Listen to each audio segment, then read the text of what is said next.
Black Panther, the We Wuz Kangz movie, is here. I have seen it. You have seen it. I have seen it.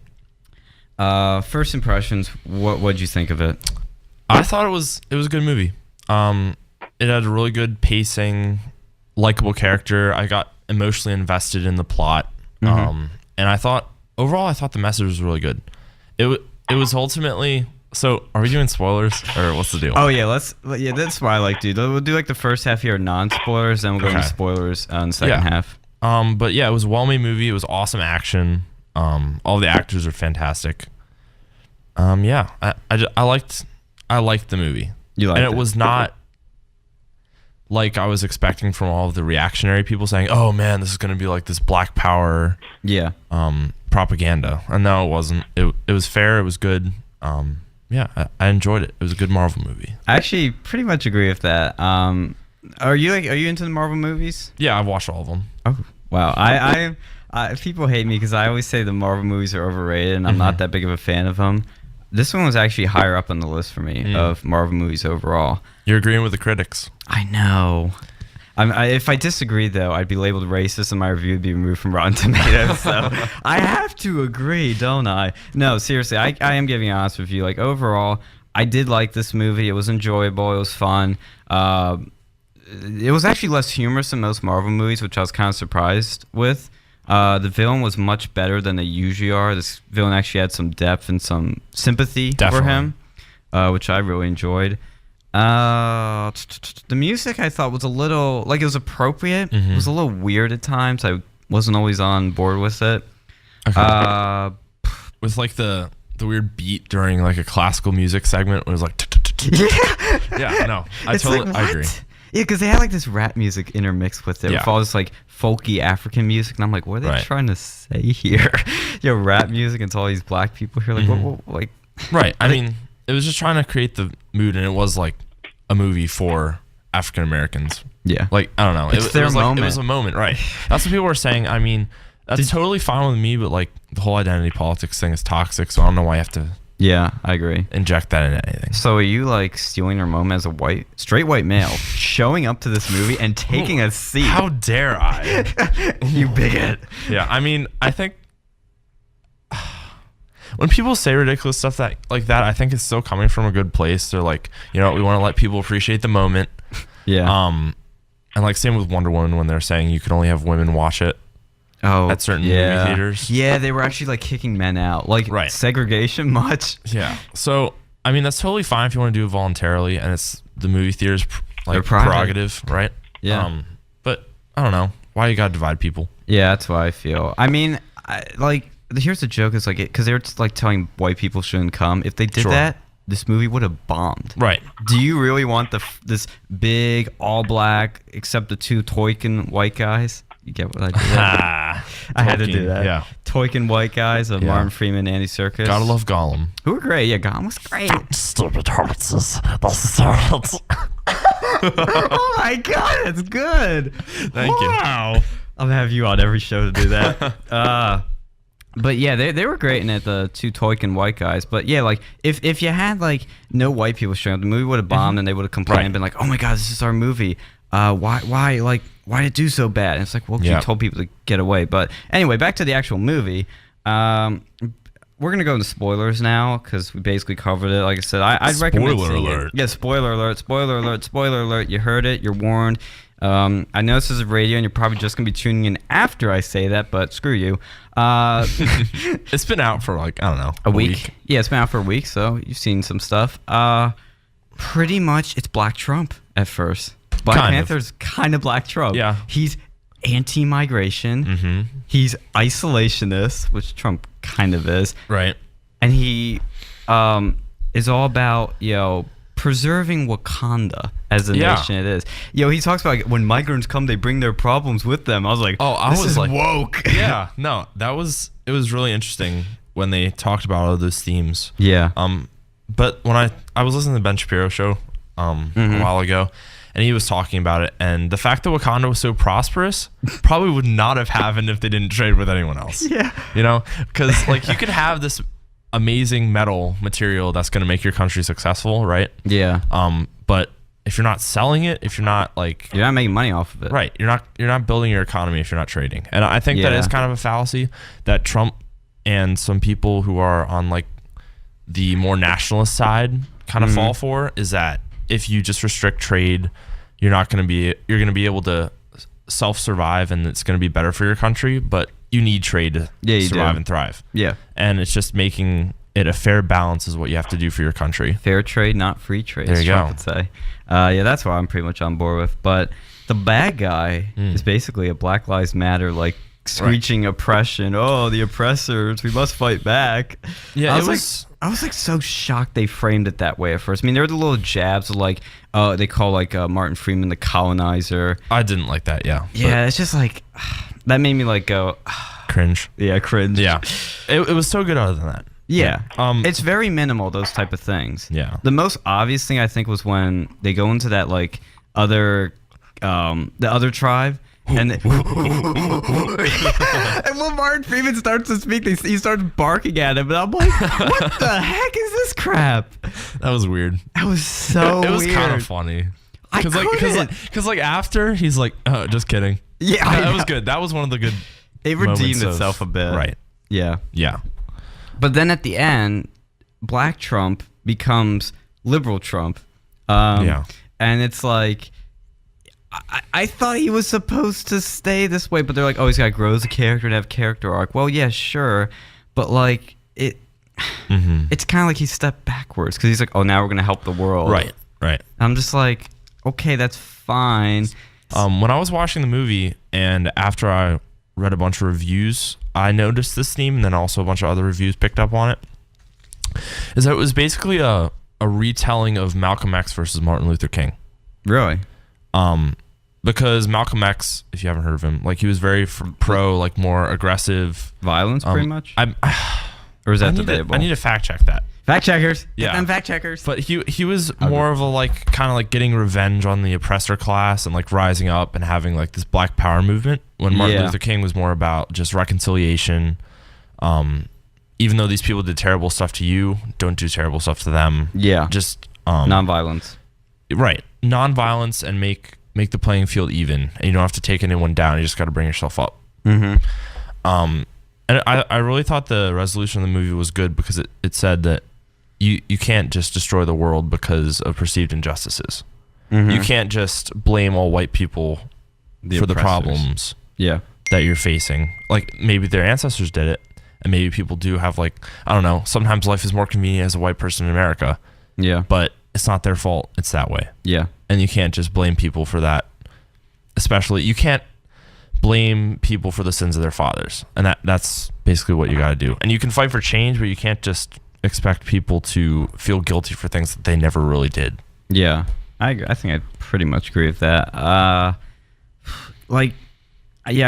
think that was the message they may have been trying to send. Yeah. Because, like I said, it really isn't like as much as what one side's saying, what the other saying. It really was kind of in the middle of how they dealt with things, which I appreciate because so many movies are politicized. So many movies about identity politics, like the awful Ghostbusters remake with all the women, the all women cast, was just never terrible. Saw it. Oh, good. You saved yourself 2 hours. Spared. Yeah, you were spared.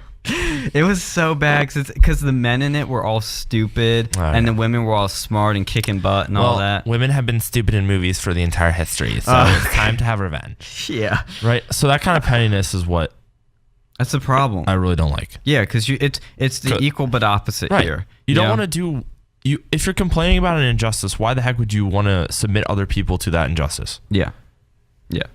And like doesn't make you any better. And like this is kind of off topic, but like with the Me Too movement, like #MeToo. When people were talking about, oh, maybe some innocent men are going to get wrapped up in this, I remember some commentators would be like, yeah, well, women have been abused for millennia. Yeah. So it's about time that men get what's coming for them. Yeah, they were saying like, oh, it's okay if innocent people go to jail for this. And of course, the Me Too movement is like fine. And it's good that a lot of these scumbags are getting kicked out. But absolutely. You should not, people shouldn't be approaching this with a vengeance bent. Yes, I agree. It's just you want justice, not vengeance. Yes. I think that's fair. Yeah. What was the other thing I was going to mention? Black Panther. Oh, yeah.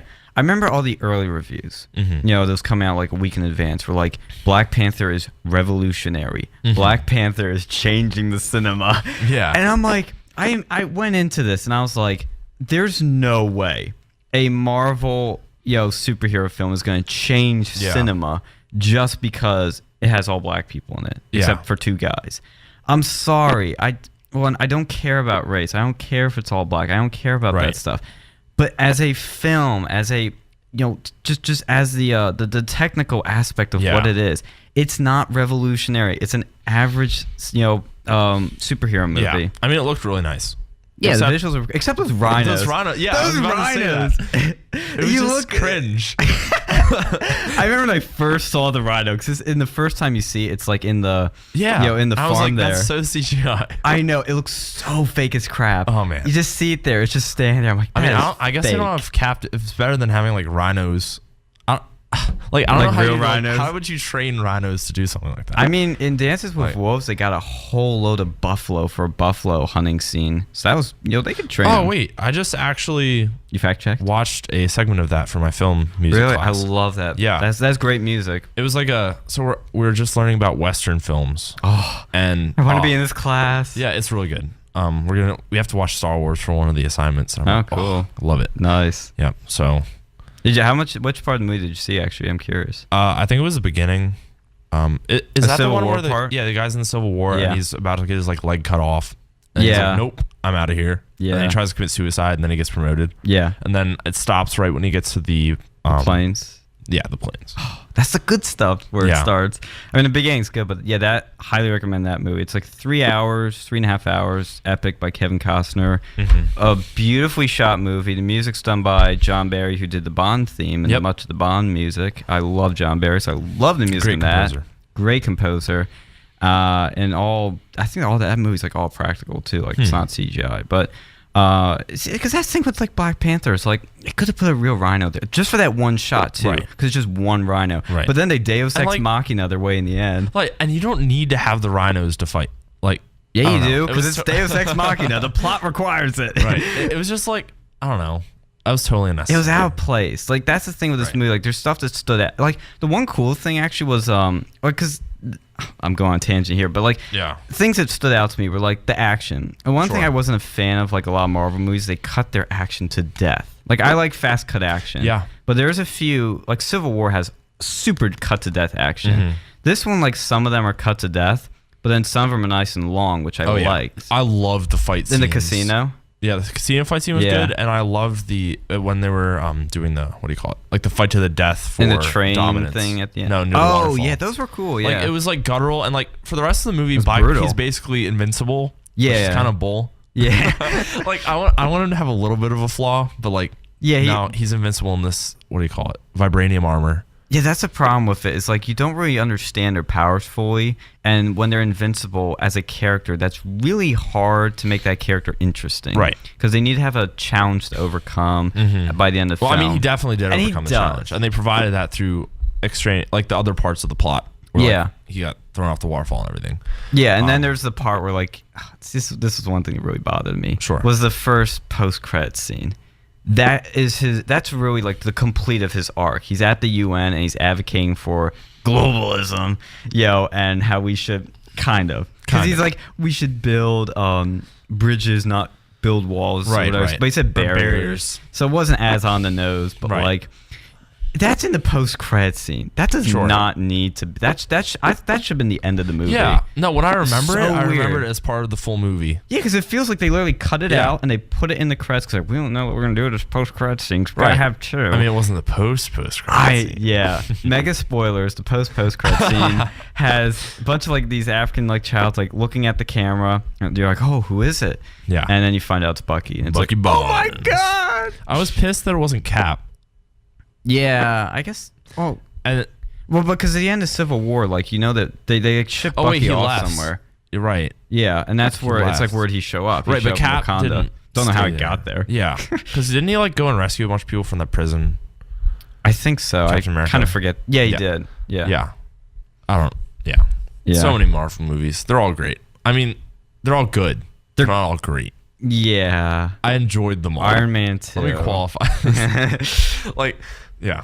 Yeah. Let's leave it at that. Yeah. As a fan, I mean, I know I'm not a Marvel fan or anything, but like I enjoy a lot of their movies. Sure. Iron Man 1 is probably one of my favorites, and Spider-Man Homecoming was good. Yeah. This one ranks pretty high for me, but I don't know if I'm gonna rewatch again. But like, I love Spider-Man Homecoming. Yes, it's a very fun film. Very good.